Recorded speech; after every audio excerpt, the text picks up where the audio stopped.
Bonjour à tous, nous commençons le chapitre sur la croissance externe. En effet, après un certain stade de maturité, les entreprises, les grandes sociétés cherchent à s'émanciper en commençant à prendre des participations, à vouloir détenir d'autres sociétés en intégrant horizontalement leurs concurrents ou en prenant des parts dans les clients ou les fournisseurs. L'idée parfois étant de s'assurer des débouchés ou au contraire des approvisionnements. Nous arrivons donc à un chapitre sur ce que l'on appelle les actifs financiers. Les actifs financiers, comme vous pouvez l'observer dans un bilan, ils se localisent à l'actif dans les actifs immobilisés, rappelons-nous les corporels, les incorporels, les financiers. Et au fond, détenir un actif financier, c'est quoi?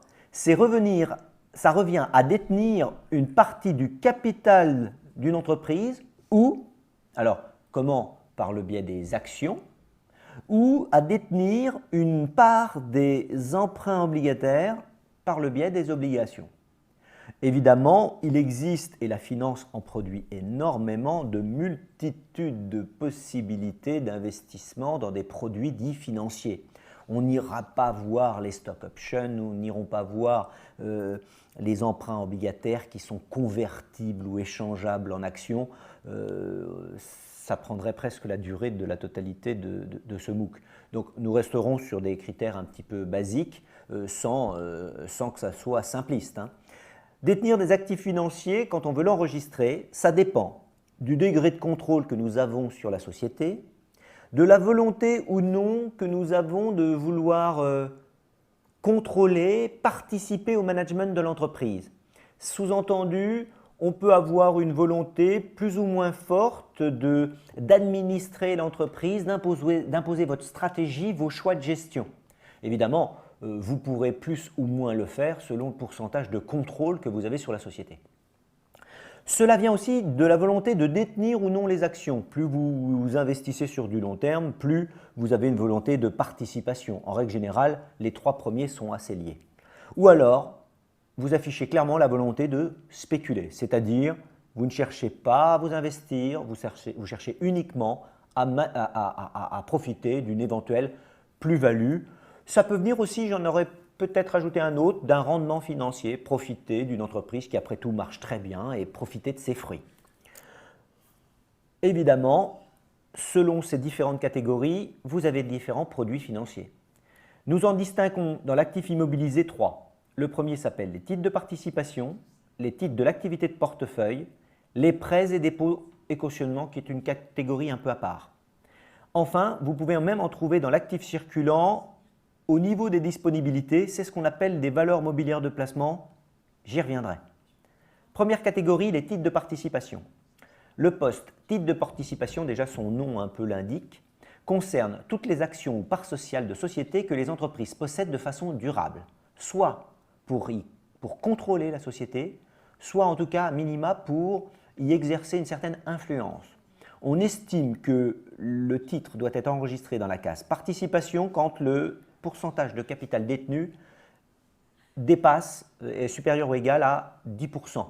Attention, à partir d'un certain stade de détention, quand vraiment vous commencez à avoir un certain pourcentage, on estime que la mise en équivalence des titres, c'est à partir de 20%. Quand on commence à vraiment détenir une quote-part importante du capital, on peut basculer vers une autre comptabilité qu'on appelle la comptabilité, la consolidation des sociétés. C'est-à-dire que là, à un moment donné, on estime que vous avez tellement de contrôle que vous et la société que vous contrôlez ne font plus qu'un. Auquel cas, on vous demande des comptes individuels et ensuite on vous demande une comptabilité qui englobe les deux. Une société A détient B. Une fois que A détient réellement B et que le contrôle est fort, dans ce cas-là, on estimera à un moment donné qu'il faut mettre un périmètre de consolidation tout autour et dans ce cas-là, elles devront produire chacune une comptabilité, je dirais, propre. Et en plus, alors évidemment, si c'est A qui détient B, A devra produire une comptabilité consolidée où elle intégrera B dans A. Elle sera considérée comme une mère et B sera une filiale.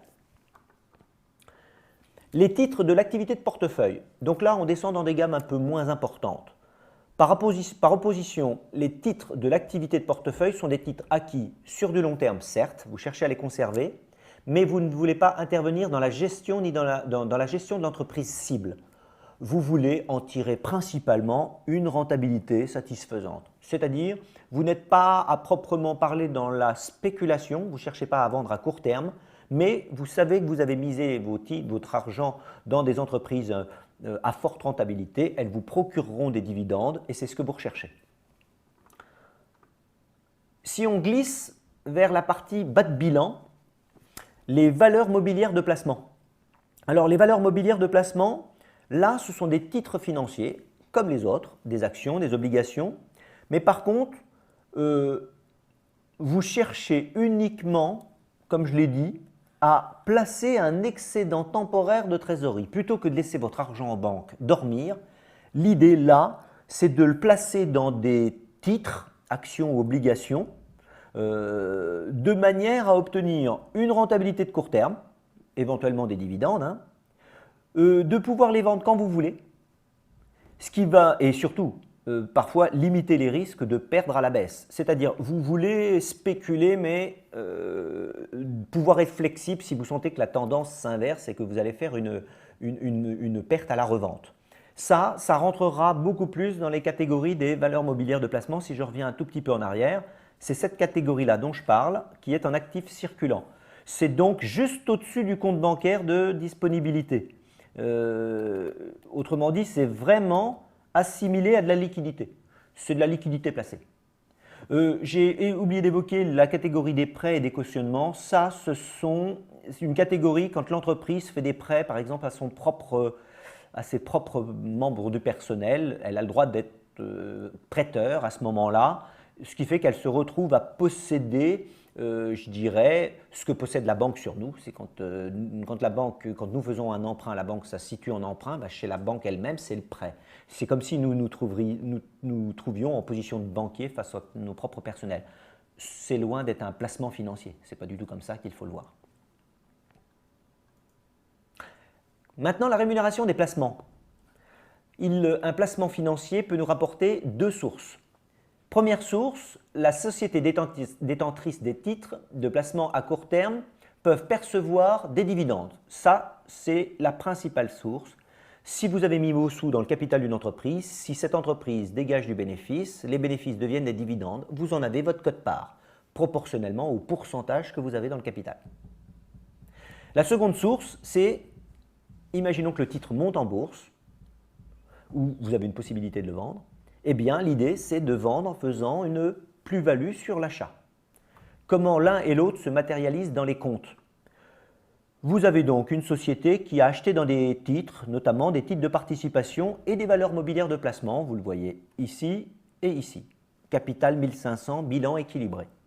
Pour cette année, nous avons reçu en tout, pour nos catégories d'actions, 500 € de dividendes. Eh bien, regardez comment ça va s'enregistrer. Nous allons faire apparaître dans la catégorie des produits financiers des produits qui sont inscrits, ce sont des dividendes qui vont être inscrits dans les produits financiers et que l'on va encaisser via le compte bancaire disponibilité pour 500. Ce profit va nous faire gonfler notre bénéfice qui va lui-même remonter, comme il le fait depuis le début, dans le résultat sur la ligne positif plus résultat net comptable. Évidemment, de facto, ça nous fait croître notre richesse qui atteint 2000 et qui égalise très clairement notre actif. Tout est enregistré. Le deuxième cas de figure, c'est « et si je vendais ces titres ?» Alors, je vais procéder en deux temps. Ces titres de participation-là qui valent 1000, je vais les vendre 2000. Regardez comme on enregistre uniquement cette catégorie de titres. C'est la catégorie que vous pouvez observer en bleu. Si je les vends 2000, regardez où j'enregistre la somme. Je les enregistre au produit exceptionnel comme n'importe quelle immobilisation que j'aurais vendue. Ça, nous l'avons déjà étudié. Pourquoi? Parce que j'assimile ces titres de participation à un vrai investissement, comme à une machine. Vous avez misé dans une société. Autrement dit, ça s'enregistre exactement comme une vente d'immo en produit exceptionnel. Bien sûr, ces 2000 vont faire gonfler notre valeur nette comptable de 2000. D'accord? du moins nos disponibilités, pardon, de 2000. Par contre, les titres, ils valaient 1000.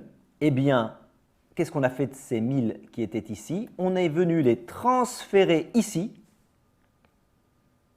de manière à bien montrer qu'on a vendu des titres de 1000 qui valaient 1000. L'idée étant de faire apparaître une plus-value unique de 1000. Par contre, nos valeurs mobilières de placement, là, vous les voyez, elles sont ici pour une valeur de 500. Imaginons qu'on les vende 1000. Étant donné que c'était spéculatif depuis le début, nous n'avons pas le droit d'enregistrer la plus-value au même titre que nos titres de participation. On va directement faire le calcul, a-t-on fait une plus-value sur l'opération ou a-t-on fait une moins-value? Si je vends 1000 des titres qui coûtent 500, je fais une plus-value de 500. À ce moment-là, je vais avoir cette case-là qui m'est ouverte en comptabilité, produit de cession de valeur mobilière de placement, où je vais directement incorporer non pas valeur comptable d'un côté, produit de la cession de l'autre, mais directement la plus-value. Je vais la concaténer. Auquel cas, cette plus-value va directement remonter et s'additionner pour former ma disponibilité finale. Ce sont, selon moi, les deux seules sources qui touchent à la finance. On n'évoque pas les autres catégories de titres ou les autres produits dérivés, tels les options, etc., que l'on peut négocier sur des marchés à terme, parce que véritablement, ça ferait partie du domaine bancaire.